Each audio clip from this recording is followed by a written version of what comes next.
இன்னைக்கு நம்ம MR learning Tamil சேனல்ல வந்து சயின்ஸ்ல வந்து இம்பார்ட்டன்டான क्वेश्चंस வந்து நம்ம பார்க்கலாம். எப்பயுமே வந்து டிஎன்பிஎஸ்சி டாபிக்ல வந்து சயின்ஸை வந்து நம்ம ஒமிட் பண்ணவே கூடாது. சயின்ஸ்ல தான் வந்து நம்ம மார்க் வந்து எவ்வளோ வந்து முன்னாடி வரப்போறோம் அப்படின்றத வந்து சொல்றது.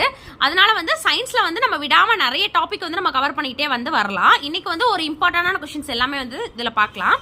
ஃபர்ஸ்ட் ஒன் பாருங்க. டேஸ் துணைக்கோளை நிறுவியவுடன் ISRO 4 டன் எடையுள்ள துணைக்கோளை ஏவும் திறன் பெறுகிறது அப்படின்னு கேட்டிருக்காங்க. எந்த துணைக்கோளம் நிறுவியவுடன் எது அப்படின்னு பார்த்தீங்கன்னா GSAT-19 இதுதான் வந்து இதோட ஆன்சரு. அடுத்தது சூரியமய கொள்கையை முன்மொழிந்தவர். சூரியமய கொள்கையை யார் முன்மொழிஞ்சாங்க?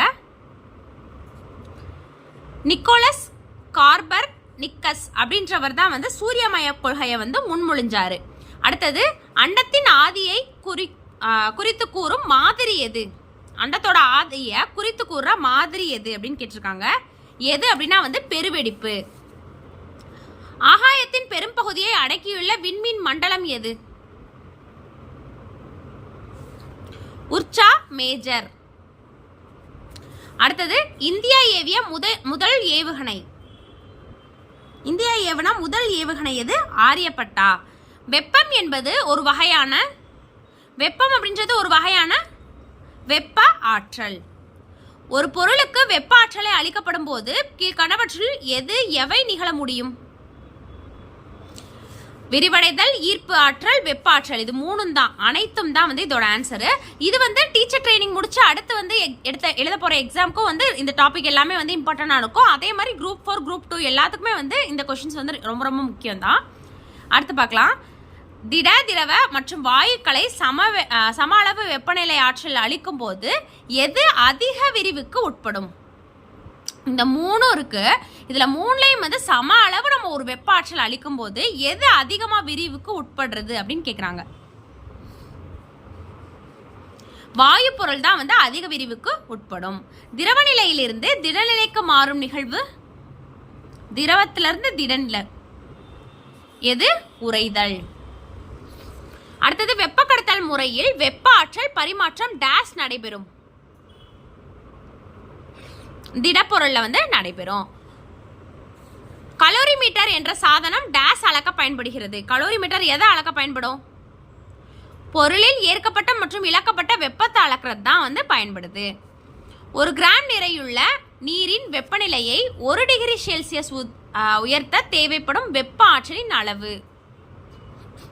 ஒரு கிராம் நிறையுள்ள நீரோட வெப்பநிலைய 1 டிகிரி செல்சியஸ் வந்து உயர்த்த தேவைப்படுற வெப்ப ஆற்றலோட அளவு கேட்குறாங்க.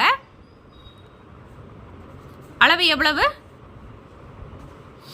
1 கலோரி. வெப்ப கடத்தி என்பது டேஸ் மாறாமல் வைத்திருக்கிறது. எது மாறாம வச்சிருக்குது? வெப்ப கடத்தி அப்படின்றது, வெப்ப கட்டுப்படுத்தி அப்படின்றது வந்து வெப்பநிலையை வந்து மாறாம வச்சிருக்கும். வெப்ப கட்டுப்படுத்தி. வாயு நிலையிலிருந்து திரவ நிலைக்கு ஒரு பொருள் மாறும் நிகழ்வு. வாயுல திரவத்துக்கு எது? குளிர்தல். ஒரு அமைப்பிற்கு வெப்ப ஆற்றலை அளிக்கும் போது அதன் வெப்பநிலை ஒரு அமைப்புக்கு வந்து வெப்ப ஆற்றல் அளிக்கிறோம். அப்போ அதோட வெப்பநிலை என்ன ஆகும்? அதிகரிக்கும். ஒரு கலனில் உள்ள திரவத்தின் வெப்பநிலையை உயர்த்தும் போது அணுக்களுக்கிடையே உள்ள தொலைவு அணுக்களுக்கிடையே இருக்க தொலைவு வந்து என்ன ஆகும்னா அதிகரிக்கும் தான் வந்து இதோட ஆன்சரு. எபோனை தண்டு ஒன்றினை கம்பளியால் தேய்க்கும் போது கம்பளி பெற்றுக்கொள்ளும் மின்னூட்டம் எது? நேர் மின்னூட்டம். 2 பொருட்களை தேய்க்கும் போது எவை இடமாற்றம் அடைவதால் மின்னேற்றம் ஏற்படுது? எது இடமாறும் போது நமக்கு மின்னேற்றமானது ஏற்படுது? எலக்ட்ரான்கள். அடுத்த கொஸ்டின் பாருங்க. ஒரு எளிய மின் சுற்றை அமைக்க தேவைப்படும் மின் கூறுகள் எது? ஒரு எளிய மின் சுற்று எது தேவைப்படும் அதை அமைக்கிறதுக்கு? மின்கலன், மின்கம்பி, சாவி. ஒரு நிலை மின்காட்டி மின்னூட்டம் பெற்ற கண்ணாடி தண்டினால் தூண்டல் முறையில் மின்னூட்டப்படுகிறது. என்ன சொல்றாங்க? ஒரு நிலை மின்காட்டி மின்னூட்டம் பெற்ற கண்ணாடி தண்டுனால வந்து ஒரு தூண்டல் முறையில வந்து மின்னூட்டப்படுகிறது. அப்போ அந்த நிலை மின்காட்டில இருக்கும் மின்னூட்டம் எது? நேர் மின்னூட்டம். அடுத்தது மின் உருக்கி என்பது ஒரு மின் உருக்கி அப்படின்றது என்னது? மின் சுற்றை தடை செய்வதற்கு பயன்படுத்தப்படும் ஒரு பாதுகாப்பு கருவி. பொருட்களை ஒன்றோடு ஒன்று தேய்க்கும் போது டேஷ் நடைபெறுகிறது. ஒன்னோட ஒன்று பொருளை தேய்க்கிறோம், அப்ப என்ன நடக்கும்? அதுக்கு இடையில எலக்ட்ரான் இடமாற்றம். ஒரு பொருள் எலக்ட்ரானை இழந்து என்னவா மாறும்? எலக்ட்ரானை இழக்கும் போது அது வந்து நேர்மின் வந்து ஆகிறது. ஒரு பொருள் எலக்ட்ரானை இழக்கும் போது அது நேர்மினா வந்து மாறிடும். மின்னலில் இருந்து கட்டடங்களை பாதுகாக்கும் கருவி. மின்னல் இருந்து கட்டடத்தை பாதுகாக்கிற கருவி எது? மின்னல் கடத்தி. அதிக அளவு மின்னூட்டம் மின் சாதனங்கள் வழியாக பாயும் போது அவை பாதிக்கப்படாமல் இருக்க டேஸ் அவற்றோட வந்து இணைப்பாங்க. அதிக அளவு மின்னூட்டம் வந்தாலும் அந்த மின் சாதனங்கள் எதுவுமே வந்து பாதிக்கப்படாம இருக்கிறதுக்கு அதோட மின் உருகியை தான் வந்து அதோட வந்து இணைச்சு வச்சிருப்பாங்க. 3 மின் விளக்குகள் ஒரே சுற்றில் மின் களத்துடன் இணைக்கப்பட்டுள்ளது. இந்த மின் சுற்று டேஸ் எனப்படும். தொடர் இணைப்பு. ஒரே இதுல வந்து இணைக்கப்பட்டிருக்கு, இதுக்கு பேர் என்ன சொல்றாங்க? தொடர் இணைப்புன்னு சொல்றாங்க. அடுத்தது, ஒளி அலைகள் எதில் மிக வேகமாக பயணிக்கிறது? ஒளி அலைகள் எதுல வந்து ரொம்ப வேகமா பயணிக்கும்? உலோகங்கள். அடுத்தது, பின் வருவனவற்றில் அதிர்வுகளின் பண்புகள் யாவை? எது அதிர்வோட பண்பு அப்படின்னு கேட்டிருக்காங்க. எது அப்படின்னு பாத்தீங்கன்னா சுருதி, உரப்பு அப்படின்றது ரெண்டும் தான் வந்து அதிர்வுகளோட பண்பு. 3 மற்றும் 4 தான் வந்து ஆன்சரு. ஒளி அலைகளின் வீச்சு எதை தீர்மானிக்கிறது? ஒளி அலையோட வீச்சு எதை தீர்மானிக்கும்?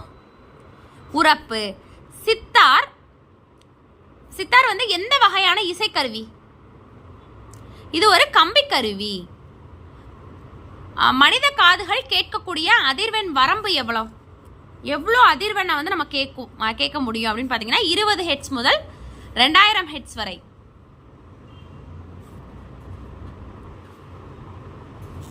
அடுத்தது, ஒளி அலைகளின் வீச்சு மற்றும் அதிர்வெண் அதிகரித்தால் பின் வருவனவற்றில் எது உண்மை? உரப்பு வந்து அதிகரிக்கிறது மற்றும் சுருதி அதிகமாக இருக்கும் அப்படின்றது தான் வந்து இதோட ஆன்சரு. ஒளி டேஷ் வடிவத்தில் பயணிக்கிறது. ஒளி எந்த வடிவத்தில் பயணிக்கும்? அலை வடிவத்தில் தான் வந்து பயணிக்கும். உங்களால் கேட்க முடியாத உயர் அதிர்வெண் ஒளிகளை வந்து என்னன்னு சொல்லி அழைப்போம்? மீயொலி. இதுல வந்து 35 கொஸ்டின்ஸ் வந்து ரொம்ப இம்பார்ட்டன்டா பார்த்துருக்கோம். அடுத்தடுத்து வர வீடியோஸ்ல வந்து நிறைய வந்து இம்பார்ட்டன்டா பார்க்கலாம். ஒரு 20 கொஸ்டின் 30 கொஸ்டின் அந்த மாதிரி வந்து பார்த்துட்டே வரலாம். எக்ஸாம் வரைக்கும் வந்து நிறைய வீடியோஸ் வந்து நான் கொடுத்துட்டே இருப்பேன். எல்லாமே வந்து உங்களுக்கு எக்ஸாம்க்கு ரொம்ப யூஸ்ஃபுல்லா இருக்கும். அடுத்த வீடியோல பார்க்கலாம். தேங்க்யூ.